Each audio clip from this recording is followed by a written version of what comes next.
What is Atmos? Atmos is really nothing more than just a new surround mode. And a surround mode, what is a surround mode? Surround mode is when you want to take a scene, like being in a bathroom, like this. This is what it sounds like in a bathroom, echoey. Or being outdoors, like this. Or in a forest. You hear the wind blowing out here? The birds.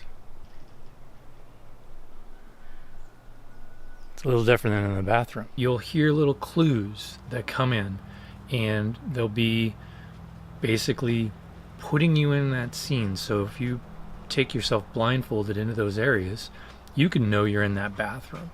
And if you take you blindfolded out to the forest, you'll know you're out in that forest. So the trick is to put you in your living room and then put you in that environment. And how they do that, they've got multitude of microphones that are going around. They're shooting off in all directions, and they catch all the bounces. So when I make that noise, it bounces off over here, bounces off over here, and then your natural instincts catch up and they know where you're at. So all your speakers are doing in your room, your front three are coming at you. That's where all the action is on the screen. I can see that person talking, so I know that's coming from there. And then you have all these other ones that they can play with. So they can put, say, a jet going right over. You can hear that, and you can hear things going, left to right, right to left. But the thing that you don't get and you won't even pick up, it's just instinctual, is it's going to be those little bounces off of the shower curtain or off the mirror or off the tree, or the lack of bounce off the tree, or a little wind wisp way, way out. And so you're going to see that tree limb move, but then you're also going to hear it and say, oh, okay, I'm there. That's what a surround mode is. So now, why did they invent a new surround mode? Well, we have to take you all the way back to the 80s. When they first came out with theaters, they had all that stuff in there. They were mixing it down, and then, ooh, that sounds cool. And then let's make it for home audio. We got tons of folks. VHS tapes were out. So now you didn't have to go to the movie theater to watch a movie. You could rent one from Blockbuster. There's many places that you can rent these movies on VHS. And so now, how do we make that happen in your house? So they came up with Dolby Surround. Well, Dolby Surround was cool. They had the left and the right. They had a center channel, so for the front, and the voices all came out of the middle. And they did that by a trick. If it was an equal amount on the left and right, they would funnel that and it would go into the middle. So there wasn't any blend, really. It was kind of awkward if you went back to listen to it now. And then the rear was a mono channel. It was limited to about 7,000 hertz, so it didn't have very high highs, so you couldn't get all those clues. And it was exactly the same on both sides. So you didn't get that separation in the rear. So that went on for a while, I think from the late 80s to like 2000. And then in 2000, they came out with Dolby Digital, or they called it Dolby Pro Logic 2.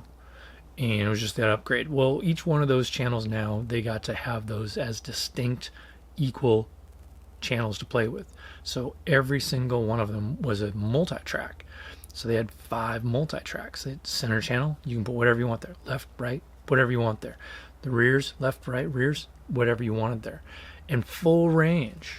So it was everything. So it was all the way to the lowest lows to the highest and highs. So they had all those things to play with. That was in 2000. It was great. It was the boom. Everything. DVDs were coming out. Big screen TVs were coming out. Plasmas were coming out. $10,000 for a plasma. Guys were ponying that up like no problem. Those same TVs now, I don't even think you can give them away at Goodwill. They're too heavy. But an LCD is about the same, size. But you can, you're in it for $300. A really good one for maybe a couple thousand, but 10,000. Come on. The boom. Everybody was getting these. Your dad, your grandpa, everybody was getting these theaters. And so they all had 5 speakers, and everybody was happy, and it was like getting a big subwoofer, perfect. And they were going along in the market.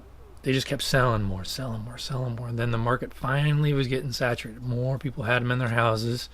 And then sales probably, in my opinion, started to slip.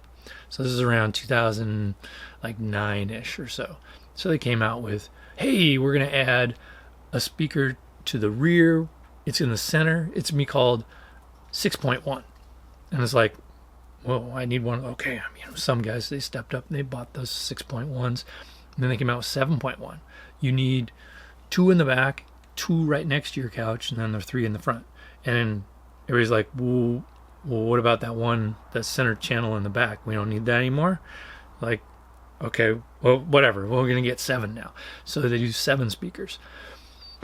And then that's just kind of, trickled through, and it's still like they're looking for sales, but it's saturated. Then about 2014, 15-ish, somewhere in there, Dolby Atmos came out. So they play on word, Atmos, atmosphere, bringing up the level. And they wanted to give you 2 speakers in the front that pointed up, bounced off the ceiling, 2 speakers in the back, pointed up, bounced off the ceiling.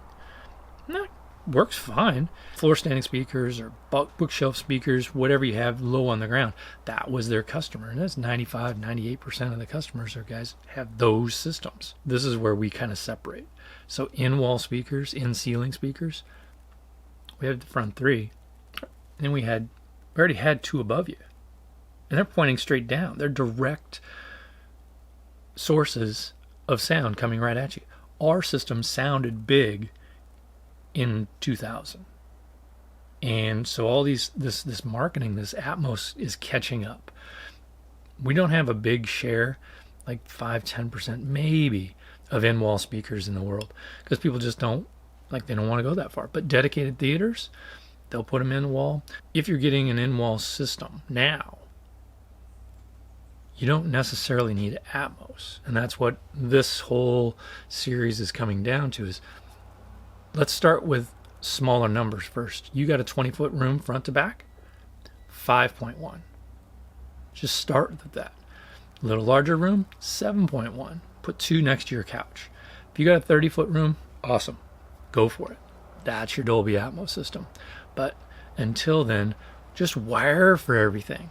Just put the wires everywhere, bury them, wait, put the 5.1 in now.